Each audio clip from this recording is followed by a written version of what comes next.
حي على الفلاح.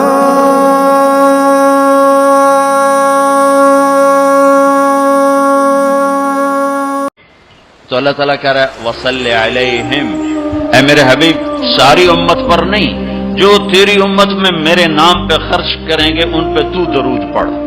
اگرچہ یہاں صلی دعا کے معنی میں ہے کہ تو ان کے لیے دعا کر، آپ ان کے لیے دعا فرمائیں۔ تو مال خرچ کرنے والوں کے لیے اللہ اپنے حبیب سے فرما رہے ہیں کہ ان کے لیے آپ دعا کریں۔ صلی علیہم ان صلاتک سکن لہم، آپ کی جو دعا ہوگی اور آپ کی جو صلات ہوگی، جو آپ کا درود ہوگا، دنیا اور آخرت کے سارے مسائل ان کے حل کر کے لے جائے گا، ان کی دنیا بھی سکھی کر دے گا، ان کی آخرت بھی سکھی کر دے گا۔ تو اللہ تعالیٰ نے زکوٰۃ فرض کی اور بہت تھوڑی فرض کی۔ پہلی امتوں پر تھی 100 میں 10 روپے اور ہماری ہے 100 پہ 2.5 روپے، اور اتنا فضل فرمایا کہ پورا سال پیسہ پڑا رہے، پھر کہا اس میں سے 2.5 روپے دے دو، 2,500 دے دو، اگر استعمال ہو جائے تو کوئی سال سے ایک دن پہلے اگر وہ مال خرچ ہو گیا ہے تو زکوٰۃ ختم ہو گئی۔ اور 82 دفعہ قرآن میں مال خرچ کرنے کا حکم آیا، 82 دفعہ، اور اللہ تعالیٰ نے ترغیب دی ہے کہ مالدار فقیروں پہ خرچ کرے۔ پھر اللہ تعالیٰ نے فقیروں کو ترغیب دیا کہ تم بھی جتنی وسعت ہو خرچ کیا کرو۔ میرے نبی نے ترغیب دی، سبق درہم 100,000 درہم، 1 روپیہ اللہ کے نام پہ خرچ کرنا 1,00,000 روپیہ خرچ کرنے سے بڑھ گیا۔ تو صحابہ نے عرض کی وہ کیسے بڑھ گیا؟ تو آپ نے کہا ایک آدمی کے پاس 2 روپے، ایک آدمی کے پاس کروڑوں روپے، جس کے پاس 2 روپے تھے اس نے 1 روپیہ اللہ کے نام پہ دے دیا، اور جس کے پاس کروڑوں تھے اس نے 1,00,000 دیا۔ جس نے 2 میں سے 1 دیا اس نے اپنے مال کا آدھا حصہ دیا، جس نے 1,00,000 دیا اس نے اپنے مال کا کوئی 1000واں حصہ دیا۔ جب تولا جائے گا تو 1 روپے کا وزن 1,00,000 سے بڑھ جائے گا۔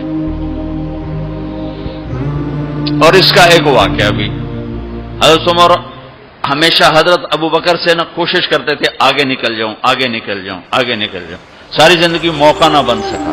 تبوک کا موقع آیا تو اللہ کے نبی نے کہا مال خرچ کرو۔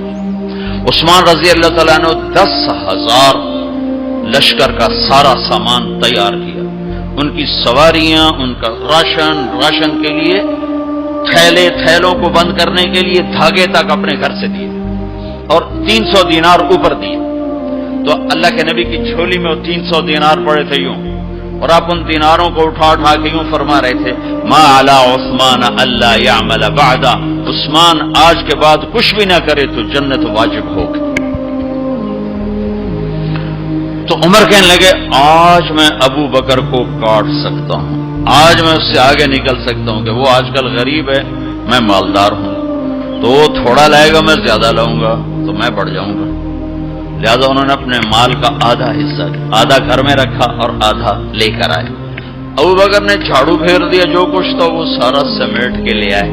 جب دونوں پراپرٹی سامنے رکھی گئیں تو حضرت عمر کی بہت زیادہ نظر آ رہی، ابو بکر کی بہت تھوڑی نظر آ رہی۔ لہذا حضرت عمر بڑے اطمینان میں کھڑے کہ آج جیت خطاب کے بیٹے کی ہے، میں قربان جاؤں، اللہ رسول تو جانتے ہیں کہ کون کیا کر کے آیا ہے۔ تو میرے نبی نے سوال ہی بدل دیا، جو اس موقع کا سوال ہی نہیں۔ کوئی آدمی مسجد میں چندہ دینے جائے، مدرسے میں چندہ دینے جائے، کہا جی مول صاحب یہ 1,00,000 روپیہ ہے مدرسے کے لیے، مسجد کے لیے۔ آگے مولوی صاحب کہیں پیچھے کتنے پڑے ہوئے ہیں تو وہ کہے گا یہ بھی واپس کرو، میں تو تھوڑی نیت ہے جو کوئی چکر لگتا ہے کہ تسی ٹھیکیدار ہو، مگر علی شاید ابھی پیچھے کتنے پہ۔ یہ موقع کا سوال ہے ہی نہیں۔ مولوی صاحب کو چاہیے جی جزاک اللہ یہ لیجیے رسید، بسم اللہ، پھر بھی موقع آئے تو دیتے رہیں۔ تو میرے نبی نے پوچھنا یہ تھا ابو بکر کتنا لائے ہو، عمر کتنا لائے ہو، اور یہی اس موقع کا سوال ہے۔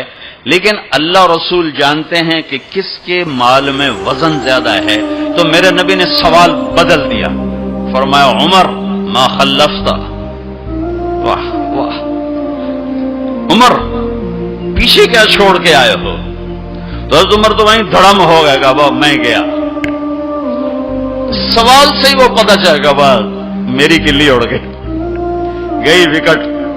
عمر ما خلفت یا ما ترکت لأہلک، یہ دونوں الفاظ پیچھے گھر والوں کے لیے کیا چھوڑا. تو پہلے حضرت عمر بڑے جوش میں کھڑے تھے، پھر ایک دم ڈھیلے ہو گئے. کہنے باجی آدھا چھوڑا ہے آدھا لایا. پھر آپ نے کہا ابا بکر ما خلفت یا ما ترکت لأہلک، ابو بکر تو پیچھے چھوڑ کے کیا آیا، بچوں کے لیے کیا چھوڑ کے آیا. ان کا ترکت اللہ ورسول، میں تو اللہ اس کے رسول کو چھوڑ کے آیا ہوں، باقی سب کچھ لے آیا. تو اس پر عمر کہنے لگے ابو بکر میں نہیں تجھ سے آگے بڑھ سکتا، کوئی بھی تجھ سے آگے نہیں بڑھ سکتا. اور اگلی سنو،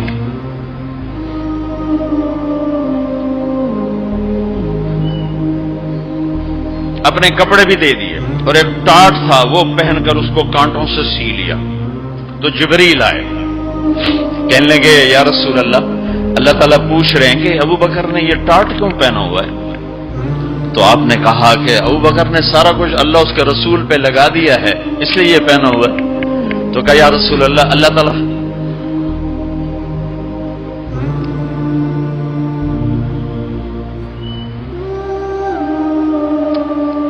فرما رہے ہیں ابو بکر سے پوچھو مجھ سے راضی تو ہے، مجھ سے راضی تو ہے، اس فخر میں مجھ سے راضی ہے. میں تو اتنا سفر کر کے آیا ہوں، حالانکہ ابھی 4 دن پہلے میں 12 ملکوں کا 10 ملکوں کا سفر کر کے ہوں، ساری ہڈیوں میں درد ہے. میں اس لیے آیا ہوں کہ چلو کوئی بخشش کا بہانہ مل جائے، کوئی بخشش کا بہانہ مل جائے، اللہ راضی ہو جائے. آپ سارے اس لیے حج پہ جا رہے ہو کہ اللہ راضی ہو جائے. جو سارے جہان سے کہتا ہے مجھے راضی کر، وہ کہہ رہا ہے ابو بکر سے پوچھو مجھ سے راضی تو ہے. تو آپ نے کہا ابو بکر تیرا رب تجھے سلام بھی کہہ رہا ہے اور پوچھ رہا ہے کہ راضی ہو. تو ابو بکر کی چیخیں نکلی، میں اپنے رب سے راضی، میں اپنے رب سے راضی، میں اپنے رب سے راضی. میرے بھائیوں بہنوں، زندگی ایسے گزار کے مرو کہ اللہ کو ملو تو اللہ خوش ہو کے مل رہا. ایسے نہ مرو کہ اللہ کی بارگاہ میں پیش کیے جا رہے ہوں مجرم بن کر، قیدی بن کر. تو اللہ اس کے رسول نے مال لگانے پر زور دیا. اللہ چاہتا تو سب کو مال دے دیتا، کسی کو فقیر کسی کو مالدار. مالدار کا شکر کا امتحان لیا، فقیر کے صبر کا امتحان لیا. کہ اللہ فقیر کا صبر دیکھے گا، مالدار کا شکر دیکھے گا. اور جب مالدار لوگ زکوٰۃ نہیں دیتے تو پھر عزتیں نیلام ہوتی ہیں. جب سب کچھ اپنے اوپر لگانے کا ذوق بن جاتا ہے اور اپنے ہی بڑے بڑے زیور، کپڑے، گھر، گاڑیاں. یہ بھی لاہور کا واقعہ ہے. بیگم صاحب ڈرائیور کے ساتھ گئی ہیں اور واپسی پہ کہہ رہی اسلم ڈرائیور آج میری بڑی اچھی قسمت، وہ ساڑی میں نے لی تو میں سمجھ رہی تھی 1 لاکھ کی ہے، وہ تو مجھے 75,000 میں مل گئی، بڑی سستی مل گئی. خوش ہو کے ڈرائیور کو بتا رہی. تیسرے دن ڈرائیور کے بیٹے کا بازو ٹوٹ گیا. وہ آ کر کہتا ہے صاحب جی میری تنخواہ میں تو اس کا علاج ہو نہیں سکتا، تو مہربانی کر کے کچھ میری مدد کر دیں، اس کا علاج ہو جائے. تو صاحب کہتے ہیں اسلم تمہیں پتہ تو آج کل کاروبار بڑا مندہ ہے، تو میرے پاس تو گنجائش نہیں، میرا ایک ڈاکٹر دوست ہے میں اسے فون کر دیتا ہوں، وہ تمہاری مدد کر دے گا. جب اس طرح ہوتا ہے تو پھر ڈاکے، چوریاں، قتل و غارت شروع ہوتے ہیں. جب اس طرح ہوتا ہے تو مالداروں میں تکبر پیدا ہوتا ہے اور غریبوں میں ظلم پیدا ہوتا ہے.